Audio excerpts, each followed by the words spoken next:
2021년 7월 23일 내 삼촌의 새 통소 시작합니다. 경제, IT를 통해 세상을 한번 보도록 하겠습니다. 첫 번째, 화성의의 솔루션인 줌이 대규모 업데이트를 단행했어요. 이른바 줌 앱스와 줌 이벤트를 런칭한 것이죠. 이게 뭐냐고요? 줌 앱스는 서드파티 앱을 줌 플랫폼과 연결한 것이고요. 줌 이벤트는 가상 이벤트 플랫폼입니다. 예를 들어 줌 앱스는 자신이 자주 쓰는 앱과 줌을 연동해 생산성 향상에 쓸 수 있습니다. 현재 약 50개 이상 앱들이 추가됐네요.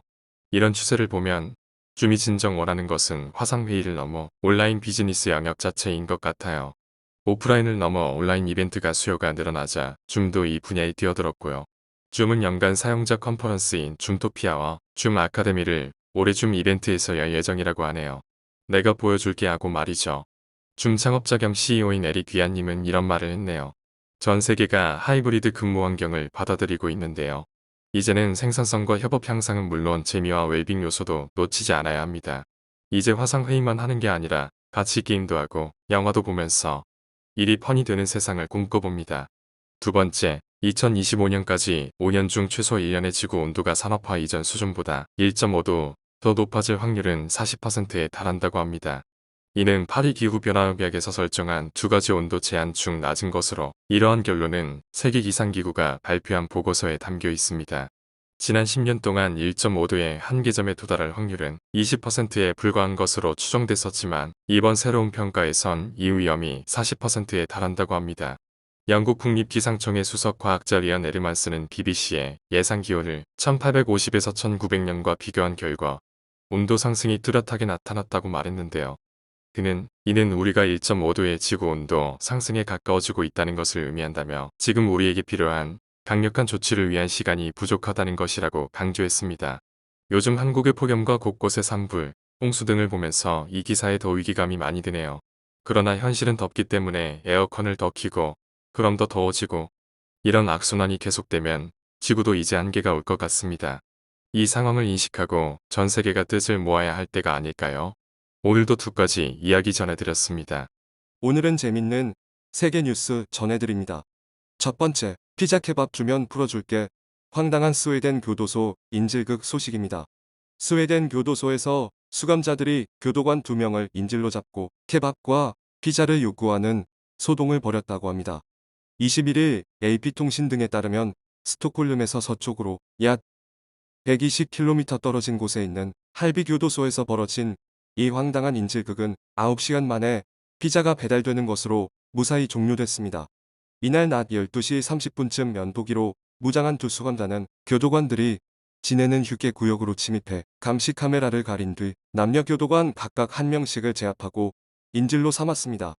이들은 탈출하기 위해 헬리콥터를 요구했지만 받아들여지지 않자 9시간 동안 대치를 이어갔고 끝내 두 강도는 케밥 20개와 피자를 배달시켜주는 대가로 인질을 풀어주는데 합의했다고 합니다.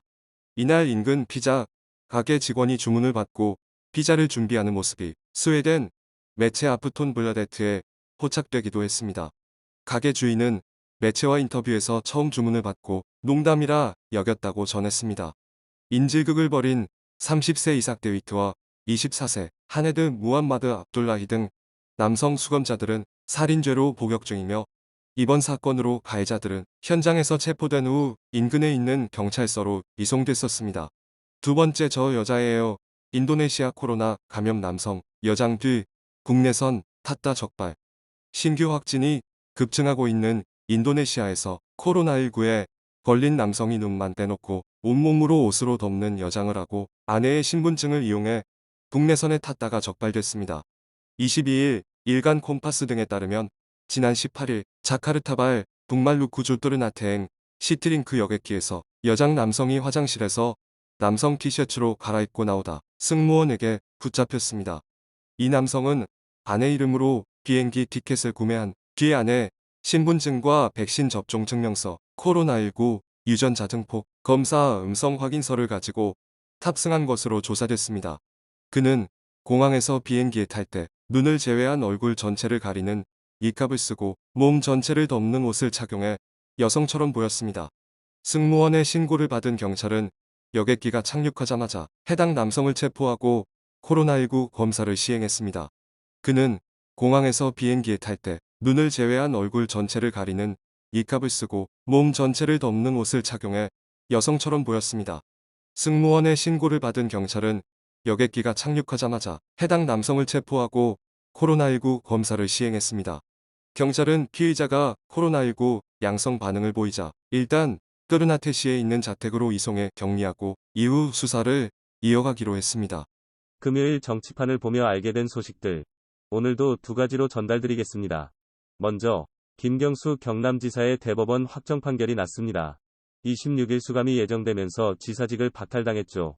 마지막까지 희망의 끈을 놓지 않았습니다만 결과가 아쉽습니다. 앞으로 7년간 공직에 진출하지 못하게 된 것은 물론 현재 민주당의 대선 전략에도 먹구름이 잔뜩 끼는 것 같습니다. 이런 시국에 추미애 전 법무부 장관이자 전 당대표를 생각하지 않을 수 없습니다. 추 전 장관을 한때 추다르크라며 칭찬하던 것이 어제 같은데 현재는 노무현 탄핵 찬성, 윤석열 등판, 그리고 드루킹 사건까지 쓰리콤보를 민주당에 날린 셈이 된 것 같습니다. 김두관 의원이 추 전 장관이 정무적 감각을 비판한 부분입니다. 이제 민주당에서는 이재명, 이낙연, 그리고 누가 있을까요? 관심 있게 지켜봐야 할 것 같습니다. 두 번째로는 지난번에 파도미 최재형 정감사원장에 대해 전해드린 바 있습니다.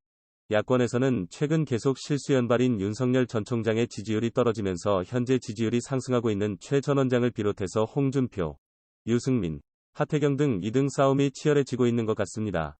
하지만 국힘당 자체의 지지율이 오를 특별한 이유가 없는 상황에서 윤 총장을 비롯한 야권 대선 후보들의 경쟁력은 9월까지는 큰 반등이 없을 것이라고 내부에서 전망하는 것 같습니다. 하지만 9월 즈음 본격적으로 대선 레이스가 시작되면 상황이 좀 달라질 것으로 보고 있습니다. 대선 레이스가 달아오를 9월 과연 누가 본선에 나가게 될까요? 이상 정치판을 들여다보면서 든 삼촌 생각이었습니다. 오늘 사회 소식을 통해 알게 된 것들입니다. 첫 번째 소식은 방역당국이 수도권에 적용 중인 사회적 거리두기 4단계를 연장하는 정책 방향을 발표할 전망입니다. 일각에서는 현행 4단계보다 강력한 4단계 플러스 알파 대책을 내놓을 것이라는 예측도 나오고 있습니다. 상황이 점점 더 어려워지는 것은 알지만 우리 모두 조금씩 더 노력해야 할 듯합니다. 두 번째 소식은 물려받은 빚 때문에 고통받는 아이들이 늘어나고 있다는 소식입니다. 대부분 결손가정과 극빈층에 해당하는 사례가 많아 법적 보호장치 마련이 시급한 상황입니다. 얼굴도 못 본 아버지가 죽으면 자식이 그 빚을 다 갚아야 하고 자식이 죽어서 남긴 재산과 보험금은 버리고 키우지도 않은 부모가 다 가져가는 우리나라 법, 참 희한하네요. 세 번째 소식은 올해도 여학생들의 대학 진학률이 남학생보다 약 5% 높은 것으로 드러났다는 소식입니다. 2010년 이전에 1% 안팎에 불과했던 남녀 진학률 차이는 점차 커지다가 5% 수준까지 벌어졌습니다. 서울권 약대 TO 30%가 여대인 상황, 대학별 여성 할당제 이제는 굳이 필요 없을 듯 하네요. 이상으로 새 통소 마칩니다. 행복한 금요일 되세요. 브로우커리